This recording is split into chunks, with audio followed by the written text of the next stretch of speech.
welcome to Cringe Casserole. I watch things cringy for your enjoyment. Today, we're going to take a look at some of the cringiest Tourette's syndrome fakers and obsessive compulsive disorder fakers. This hits close home to me, as I have both Tourette's and OCD, so we're going to look at some of these really bad fakers out there. Hello. Alright, so what Tourette's is its involuntary movements of the body or of the mouth, making vocal noises, making physical or verbal tics. There are many different tics out there that many people have. I don't have too many verbal tics. I did when I was younger, but I definitely have more motor tics now than I did back then.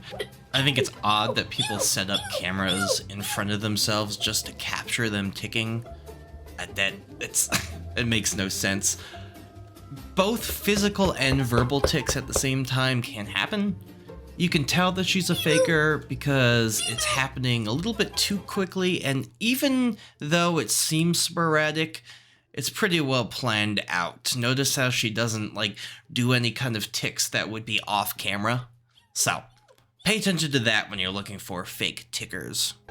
Putting something new in front of you doesn't necessarily mean you're gonna suddenly tick. You would probably be doing that tick even if you didn't have the microphone.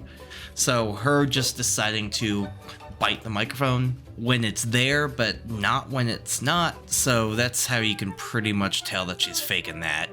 People say my tics are fake. Now, there are people on social media who actually have Tourette's. Every person that I know who has Tourette's in real life tries to hide it. That's kind of the weird thing for me. That's why you'll never see my face. Hopefully some of you won't figure out who I am, because I don't want people to know I have Tourette's. I try to hide it, and most people I know with Tourette's try their best to hide it so people can't see it.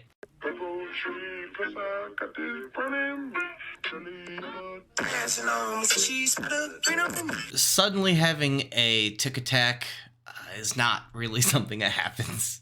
It's not something that just spontaneously a whole bunch of tics come at once. You're constantly ticking, and your real Tourette syndrome sufferers are trying to hide the tics as much as they can. Fuck off.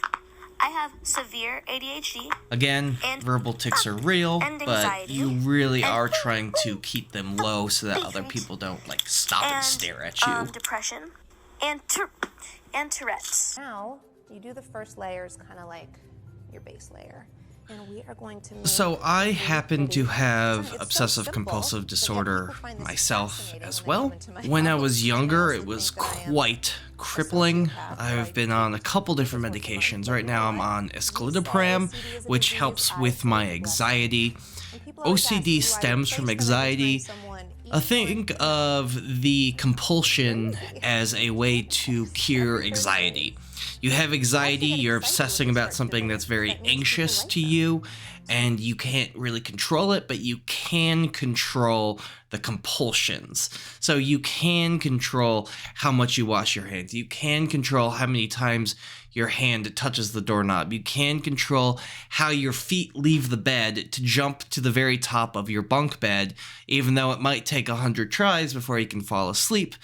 OCD is not keeping things perfectly organized. It's more like trying to use a specific compulsion to help minimize your obsession and your anxieties. It is controlling something you can control while there are things that you can't control out there that you're pretty much obsessing about. Yeah.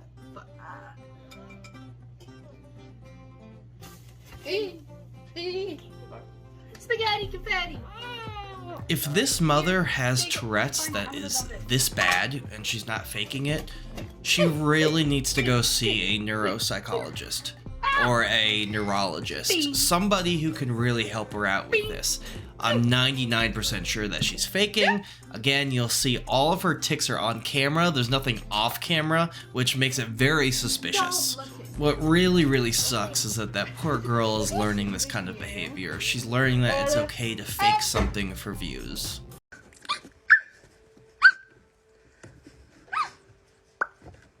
Again, why do these people have cameras set up in front of them just to capture tics? Specifically, tics that you can only see in a narrow frame like this TikTok sidebars are set.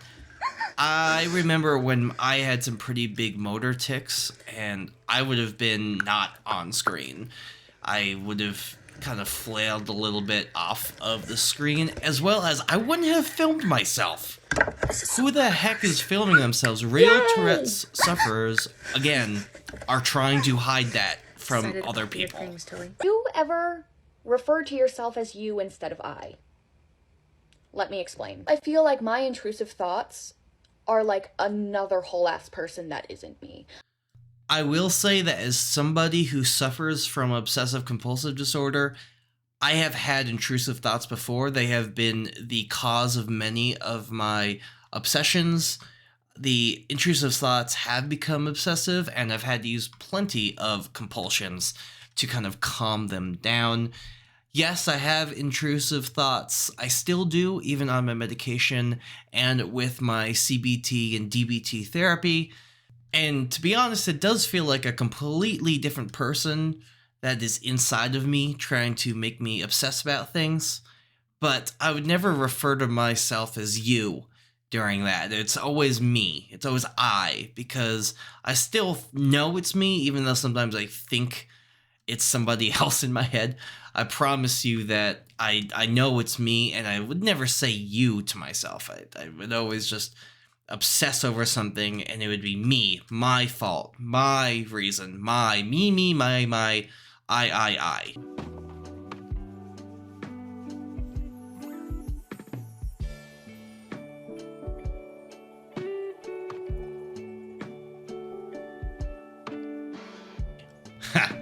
I've had big tics, but I've never fallen over like that. I have hurt myself before, but again, filming yourself, trying to keep yourself in frame as much as possible just to tick is not really how Tourette's works.